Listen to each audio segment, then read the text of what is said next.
Hello guys, welcome back to Bull and Watch channel. Guys, today I want to do a review of this rare timepiece from Kurono from Japan. This is the Kurono Chronograph II. I have used this watch for I think about a month now, so I think I'm ready to give my opinion what I think about this watch. I want to do a review of this watch, guys, after playing with it for some time. I think I have a good idea at this point.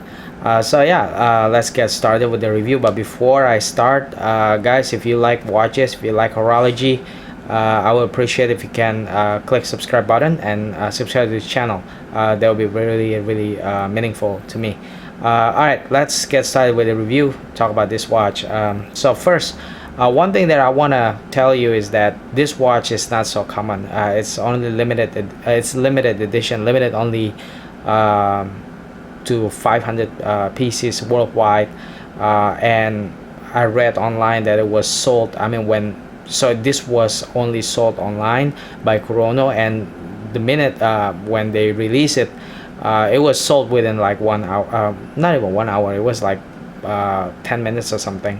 It was just basically crazy. A lot of people really like this watch, which is actually stunning. I mean, if you look at the picture, the images from online, you will be drawn to it. The way they put the dial, the dial looks very intricate and very interesting, and we'll talk about what is interesting of this from this watch. But yeah, so many people are crazy about this watch, and so it was sold within like 10 minutes or so. So I'm actually quite lucky, guys. I'm able to get this piece and without paying stupid money. Like those people who get this piece, they some of them put it back into secondary market, put it back online, to sell it, and they jack up the price. So I'm very lucky. I mean, I'm able to secure this timepiece, but I don't pay like stupid premium. Let's talk about this watch. So I feel, guys, this watch is actually very unique. So this is a Kurono chronograph. It's a chronograph movement, so as you can see, the dial is very complicated. It's typical chrono, and the watch is actually very unique because it's chronograph watch, which is complicated by its nature, but then the diameter of this watch is actually very small. It's only 38 millimeters, so this one will fit your wrist. Any wrist will this watch will fit any wrist. Basically, it will look good on small wrists, or even if you have big wrists. I think 38 millimeter is just classic. It's a very nice size. Okay, and because it's slightly smaller than 40 mil at 38 millimeters, so it has a very beautiful proportion to it. It looks good. It looks dressy, small, and it also has this strong vintage vibe because of the small size. And then the thickness this is quite thick. It's at 13.9 millimeter, so this is quite thick, guys, especially because because the diameter of this watch is only 38 millimeter. So with a thickness of 13.9 millimeter, it feels very thick, which is something that I don't really like from this watch, to be honest. I feel that it's not so comfortable when I wear it because of the thickness. Just to give you a comparison, 13.9 millimeter is actually the thickness of the Speedmaster, Omega Speedmaster Moonwatch. But Moonwatch is like like 42 millimeter, even though technically speaking, if you really use the ruler, it actually is about 39 to 40 mil. Okay, so Omega basically just overstate the diameter of the watch. Okay, so 40 mil and with a thickness of about 14 millimeter for Moonwatch, and it has a very beautiful proportion. I own Moonwatch in the past, and it doesn't feel thick. But with this watch, because this is technically speaking about 2 millimeter smaller than Moonwatch, but the thickness is the same as a Moonwatch, which is like 14 millimeters. So that's why, I mean, this is why, like, this watch feels very thick because of the smaller size. This is something that I want to point out. And also, if you see with the Moonwatch, there is no there is like a line. It's not just straight case like this, but this one, you see, there is no case separating the line. It's just basically a solid block of steel, polished like this, you know, at 13.9. So, you know, it's very thick. It feels very thick because of the small size, and also because of the flat case like this. Okay, and then it doesn't have case back, open case back, but this one comes with a Seiko movement, the NE86A or something. Yeah, NE86A. That's the chronograph movement from Seiko. This is my first time experiencing the Seiko movement, the chronograph movement from Seiko, and it's a column wheel chronograph, so it's actually very nice. I mean, let me demonstrate it to you. It's very smooth because of the column wheel mechanism, and because it's column wheel, so we don't have to worry about, you know, wear and tear. I think the watch will perform beautifully, and it has 2 subdials, and this one can measure the time up to 30 minutes, which is I don't know, I don't really like the chronograph that only measure up to 30 minutes. I want to be able to time up to 12 hours, but yeah, it is what it is. And to be honest, I mean, this watch, I feel that if you buy it, it's not so much for the function, because if you see the legibility of this watch, right, it's quite poor in my opinion. I cannot really see the time clearly, and especially if I'm in the dark, it's really challenging to be able to tell what time is it. So this watch is actually it's like an I don't know, it's like it's not really a statement piece, it's just a rare timepiece, very interesting and unique, but at the same time it's not really for timing the event, or, you know, for me to be able to see the time clearly, because the legibility of this watch is actually quite poor. But yeah, but it's a very beautiful watch though. I mean, it looks very interesting. You can see it's very unique because it's a chronograph watch with a lot of information inside the dial. There's a pulsometer, there's a telemeter. I don't even know what those two use for. I mean, pulsometer, I know it's like for a doctor, measure the heart rate or something, but telemeter, I don't know what that is. I mean, what it's for, to be very honest with you. But yeah, I read online that they actually have a pulsometer, telemeter inside the dial. So there's a lot of information, but I think it's not so practical because, like I said, the dial is very complicated. So it's really hard. It's hard enough for me to be able to see the time clearly. So even more so, I mean, to use a chronograph, time the event, and measure the, you know, how long the time has lapsed. I think it's not so practical, at least to me. Okay, but yeah, but that's something that I don't really like from this watch. Okay, but other than that, the dial is very beautiful, guys. It is polished, like all the case is polished. The hands, I think, is very unique. It has a very unique shape of hand. The minute and the hour hand is like a sword.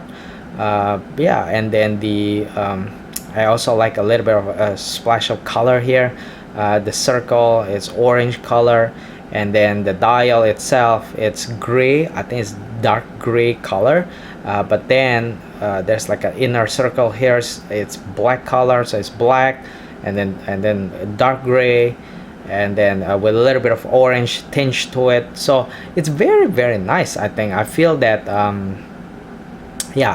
it's very unique. It's a very unique dial, definitely, and something that you don't really, because this is coming from Kurono. It's an independent watchmaker company. You know, Kurono is an independent watch company. So this is not gonna be conventional. I mean, you know, it's expected. And then I also like the lock. The lock is very thin. It's like a vintage watch with a very thin lugs, and it's the lock and the what is it? The lock width is 20 millimeters, so it's compatible with a lot of straps out there. But this one is currently on the original leather strap. So I haven't thought about changing this strap because I'm cool with this one. It's quite comfortable. Not the best I've ever felt, but yeah, it's quite comfortable. I don't have any problem at all, and I'm not planning to change it. But I think one day if it's spoiled, then maybe I will change it. But yeah, but for now I will just leave it on. And then the movement is very nice. As you can see, if I stop the chronograph and then it's very smooth, and stop it, yeah, press it again, and to reset. Oh, this is like the best feeling ever. Like, I really like the column wheel mechanism. Look at this, guys. Oh man, that's really really smooth. Yeah, and the movement is automatic, so with a 45 hours of power reserve, so there's no need to worry. As long as you wear it, it will be okay. And then this one also has a date complication, and this is something that also is very interesting in my opinion, because to be honest, I don't really like watches with date in general, but this one, it has a date, but it sinks in. Okay, it's very very it's planted inside. You can see like there's a if I want to see the if I want to see the date, right, I have to see it, like I have to see the dial head on. In order for me to be able to see the date. If I look at it from the side like this, I won't be able to see it because it's again, it sinks in, it sinks inside it's sunken. So yeah, so which I think is very very unique and very interesting. And then yeah, the case is also very beautiful. The all polished. I can basically use this as a mirror. I can see myself if I want to, my face, when I look at the side case. I can see my face because how polished it is. In terms of finishing, I think it's on par with like Grand Seiko. I have the what is it, the Grand Seiko SBG W231. In terms of finishing, I feel that they're pretty much the same. So I don't know, like not many people talk about this watch because how rare it is. But I feel in my experience, holding them like two of them like side by side, I feel that they're on the same level. And yeah, I think to sum up, I like this watch. I have a mixed feeling, guys, about this watch, to be honest. I feel it's a very unique timepiece. It's very nice. At 30, I like the size, 38 millimeter, classic size. It has a very strong vintage vibe, such as like this 10 lux and then 20 millimeter lux size, which I really really like because it's very easy to change strap. I also like how colorful the dial is. It's black color, but it's not just straight black, but it has a like dark gray inside, and then after that it has like a what is this, like orange color, a little bit of a splash of color with orange. And then I also like how polished it is. The case, it looks expensive, it looks nice, but at the same time, two things that I don't like from this watch. So I like the size, I like the strong vintage vibe to it from it, but then I don't really like how not legible it is. It's not legible. It's very very poor in terms of legibility. I don't really like that. Sometimes I want to see the time, I couldn't see it. And also the second thing that I don't like is in terms of proportion, even though I like the size, but the thickness is a little bit too much. It's only 13.9 millimeter, which is actually not so bad on the paper, but because this is such a small watch, rather small watch, I would say 38 millimeter, so, and there is no line whatsoever, it's just a flat case. So this is why, like, you wear this watch, right, you really really feel the thickness, so yeah, that's my major gripe about this watch. The thickness, it feels a little bit thick and heavy, and also because of how not legible it is. But other than that, I really like it. I think that it's a very unique timepiece. It's a very very unique timepiece, guys. It's rare as well, so it's something that you will not be able to, it's something that you will not find on a daily basis. I think if you walk if you go to your office and your office is filled with a lot of people wearing Rolex and all this like conventional brands like Omega and all that, but I think if you're wearing this something like this, there's a very very very small tiny chance that you will be able to spot someone next to you like wearing the same timepiece. It's just impossible because this is limited to 500 pieces. So yeah, it's exclusive. It feels very exclusive. Okay, wearing something rare like this, yeah, which is something that I like. And also, if you wanna build like a nice chronograph collection, I mean, this can be a unique addition in my opinion. So yeah, guys, that's all about it. I like the size. I like 38mm, strong vintage vibe, but the legibility, it's a little bit poor, and also it feels a little bit thick. That's those two things that makes me do not really like this timepiece that much. Okay, but overall I think this is a unique timepiece. So yeah, I mean, if you have a chance to pick it up at a reasonable price, I recommend it. All right guys, so that has been a review of Kurono Chronograph II. I hope you like it. This is just me sharing my thoughts after wearing it for like about a month now. Hopefully you like this review, guys. Thank you so much for watching. Stay well, stay healthy. I'll see you in the next one. Thank you guys. Bye bye.